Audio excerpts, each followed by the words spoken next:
When you think playable boss DLC, you might not assume an entire game would be delivered for free to everyone who bought the original game. It sounds like a small level pack, not a year's worth of workmanship with its own soundtrack, story, levels, upgrades, items, and in-depth mechanics. But they did it. Yacht Club Games are giving their next 3 to 5 years of work for absolutely free to anyone who bought Shovel Knight, and that is absolutely insane. Seriously, I can't understand how these people are not bankrupt. But with the money from post-Kickstarter donations and the game's purchases, they keep going, I guess. And with King of Cards quickly approaching, I wanted to take a look at what kind of experience can we expect from King Knight by analyzing the fundamentals of all campaigns so far. Let me start by setting up some rules I'll go by. First, Spectre Knight is my favorite campaign and Plague is my least. You'll see some pretty biased stuff, but that's how opinions work, bucko. I don't know how can I even do this without expressing my opinions. Second, I will mark the game by certain categories. 1. What is the setting? By that I mean, what's the reason for playing? Why does the level progression work like it does? How does the overworld work and why it works the way it does as you go? 2. What's the thing? Each game has something to it gameplay wise. A big main mechanic that enables different gameplay methods to move and fight. So, what does each campaign do with this idea? 3. How does the game treat items? You'll see what I mean when we get there. Each game makes use of distribution of items and unlockables very differently. It's kinda interesting, you'll get it when I get there. Nice. 4. How does replayability feel like or is brought up in the game? Each of the games offer a new game plus mode after returning to a beaten save file, but offer a couple extra things after finishing the main campaign. We'll see how each game treats those and a few other things in this category. 5. What significance do bosses have? Now, this sounds odd at first, but every game has a very different feel to a final checkpoint in a level. I'll detail that per game and also explain what purpose do extra encounters, either forced or in the overworlds, have on the playthrough. Those are the 5 categories I'll now go into detail about per game. I'll go per category, going through the games in order of release, and then sum up said category in a few more words. After the 5 categories, I'm gonna have some closing thoughts on each campaign and how they are overall. Have the results clear to the eye, and then say what I generally expect from the upcoming King Knight. Timestamps in the description if it's important for some reason. Let's get going.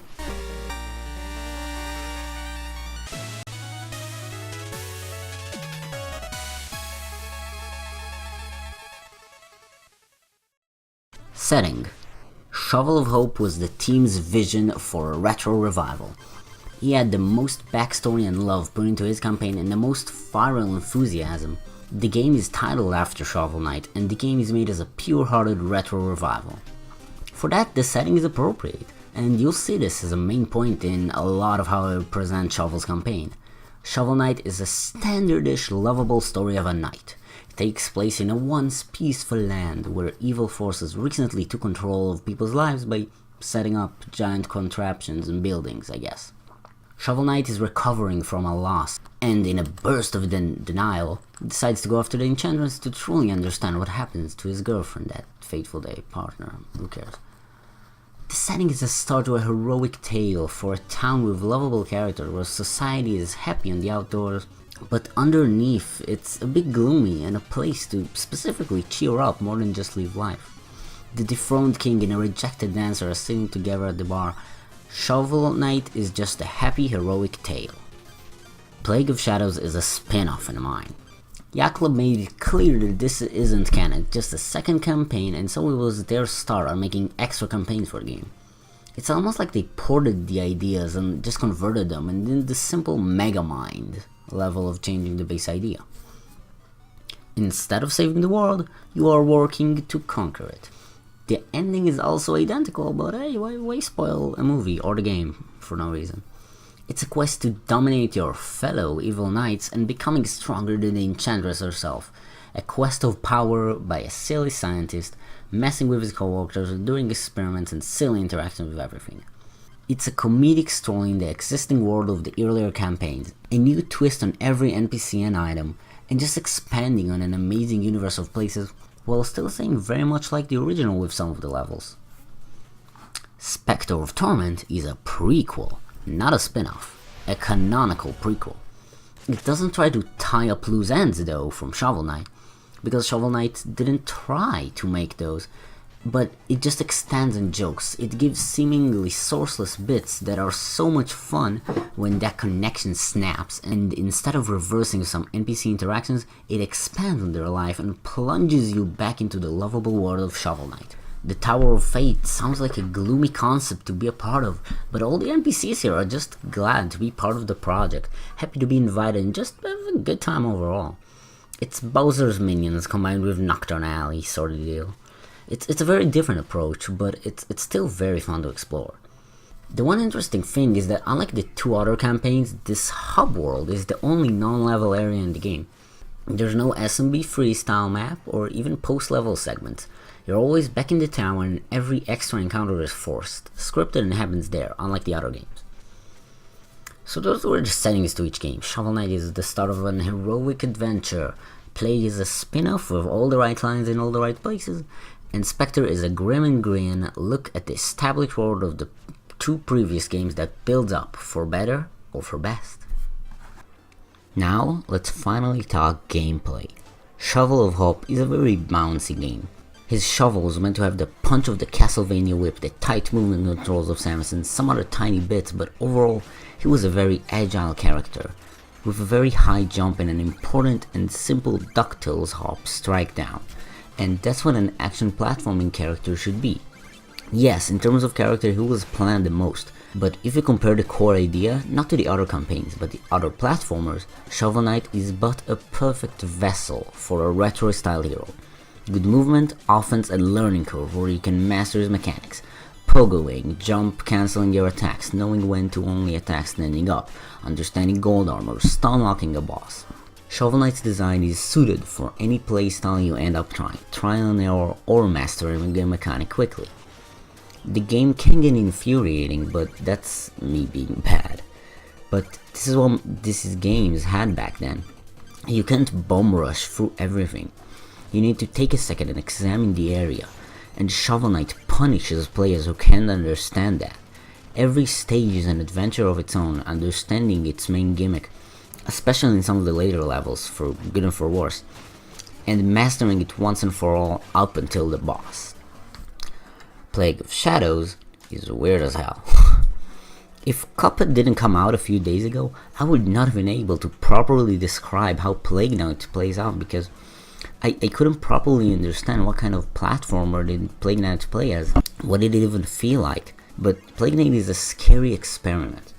The controls are wild when you start. The first level took me quite a while, and the first thing I get right when I get new unlocks is a safe float burst, which seems promising but actually cripples chain jumps, a very intricate mechanic for the late game. The game has very simple and powerful tools that just work, but it is always an option to try some new ideas. The game plays its finest after you beat it, when it's not soul crushing to lose money bags and you can just mess around with everything.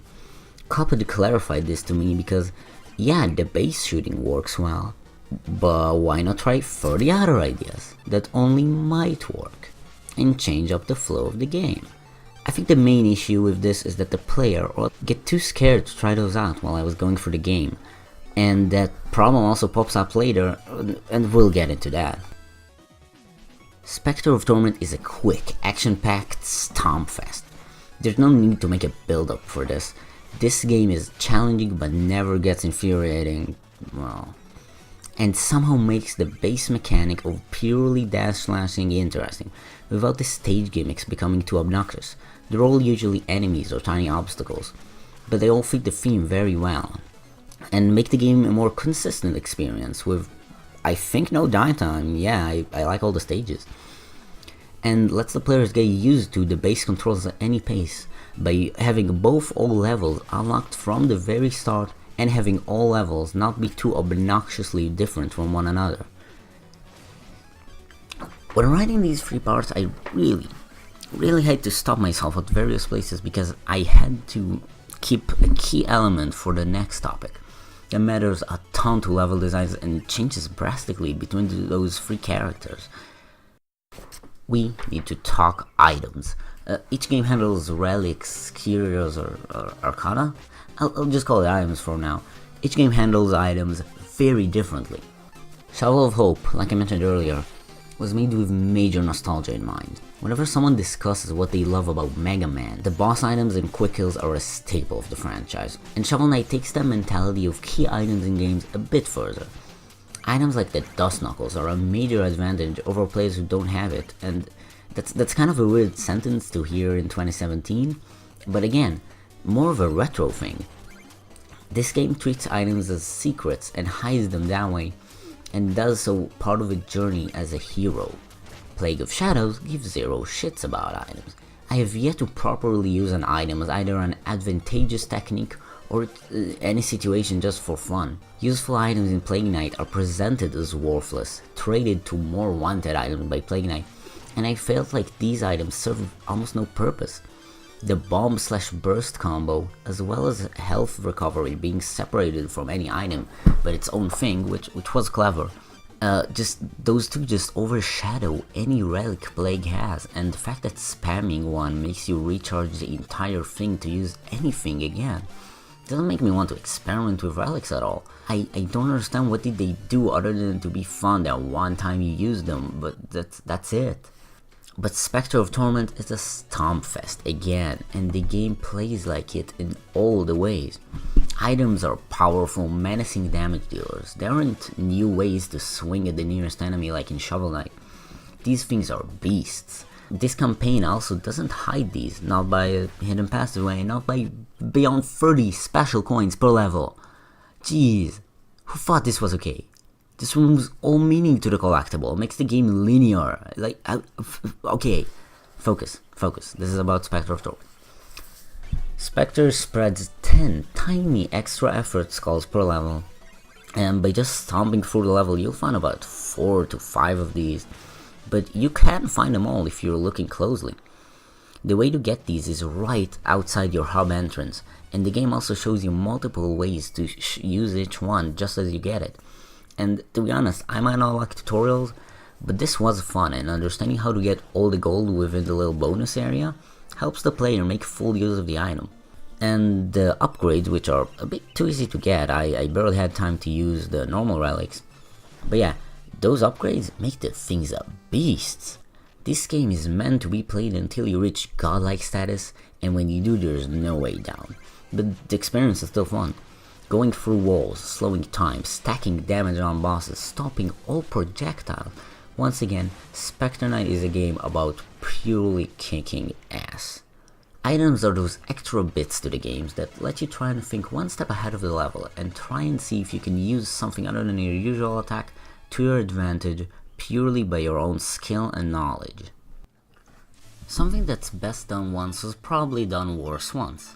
Replaying the games is optional in either a New Game Plus mode or just returning to the finished file, as well as some unlockable challenges, and I'm gonna discuss all these free options here.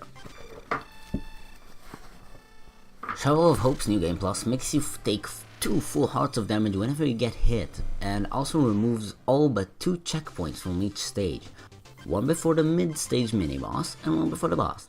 This mod felt like a proper way to experience the game after beating Shovel Knight, and it doesn't hold anything off. This mod really requires true mastering of the game.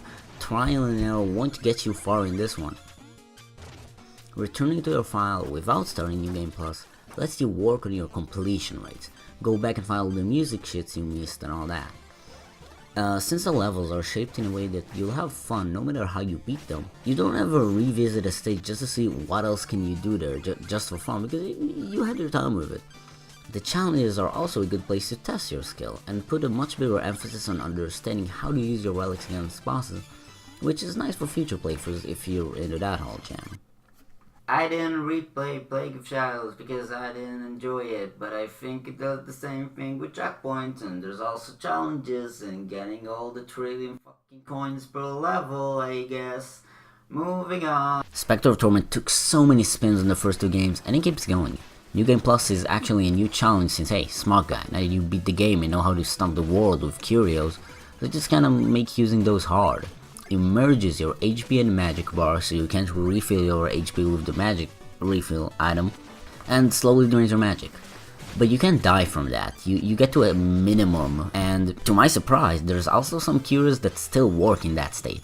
But when you're not there, they still drain your magic. It's kinda weird, but it poses threats both for players who had a rough time but still beat the game by, well, being harder, and to more skilled players by making them actually think about what they do.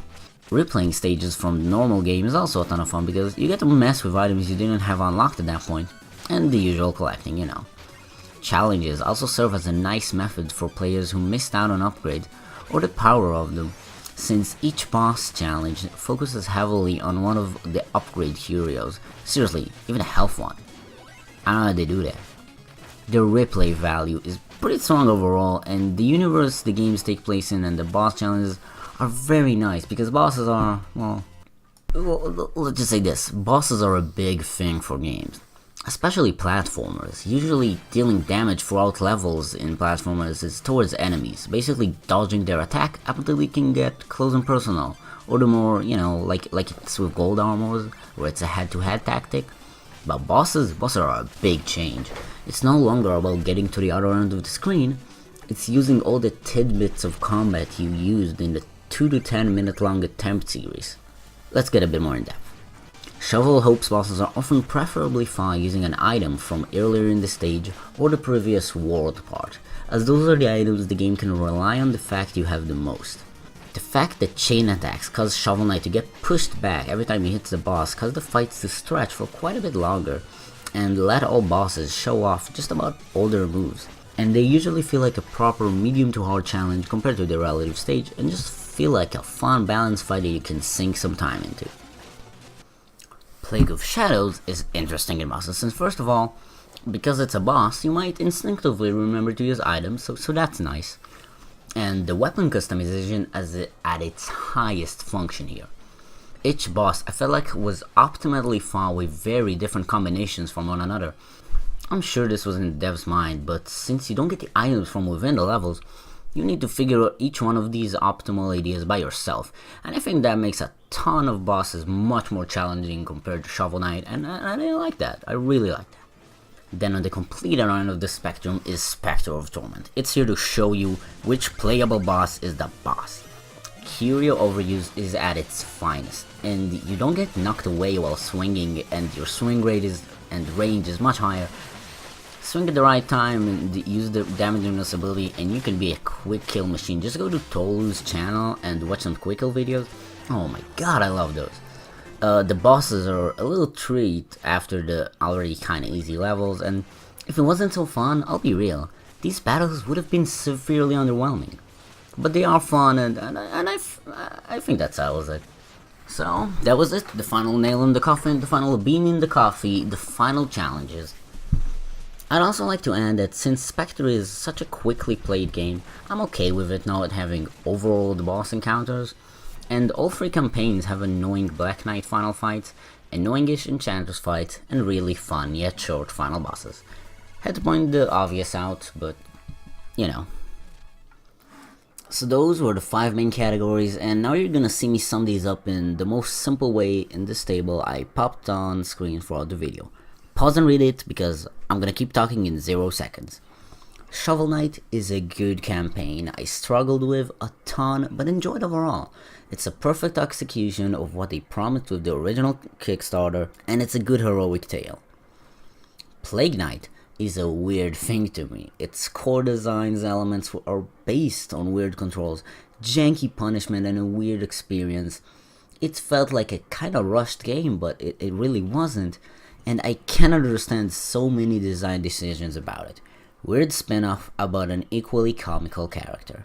Spectre Knight is a moderately easy campaign with a ton of fun elements and just generally just a pick up and play stomp through thing, and also takes the role of being the most story heavy and world expanding game so far. So what's next? What is left of the world of Shovel Knight? Well, aside from battle mode, right around the ears corner is King Knight. I was gonna go for the 5 things originally, but since we haven't seen enough of the game, I think I'll just say these 3 things. 1. King Knight needs to be serious and direct in gameplay. Plague Knight did a shitty job at it, Spectre did a godlike job at it. All I need to add is that I like how the new tidbit levels allow for more stage gimmicks like we saw in Shovel's campaign, but makes them much less of an annoying learning curve since they're their own small thing. Much more Super Mario World than a single Mega Man stage, if that helps. 2. The story needs to add all remaining NPCs that weren't expanded upon in Spectre, like most of the townspeople. From the footage that is up on Yacht Club Games' Twitch, I can confidently say that this is going to be the case for a very high amount of characters, and I can't be happier. And third, since there's finally new bosses and areas, I want to see items and bosses interact more interestingly, and I hope the world will be a bit more open than Shovel and Plague, but of course, not as much as Spectre's level order. So yeah, thanks for watching. This was me and my expectations and thoughts about the Shovel Knight game, the main Shovel Knight treasure trove pack, and what am I expecting for it. I'm hyped. If you want to see a ton of interesting things about the design, there's the blog, the Yacht Club blog, where they tell a lot about game design. It's kind of interesting. The Playground one is all over the place, and there's also a ton of new stuff about King of Hearts that are level designed, and that's super interesting. I really recommend you check that out. It's super fun to watch, seriously. Yeah, that was it. High hopes for the Shovel Boys. Thanks for watching. Asbugs. Bye.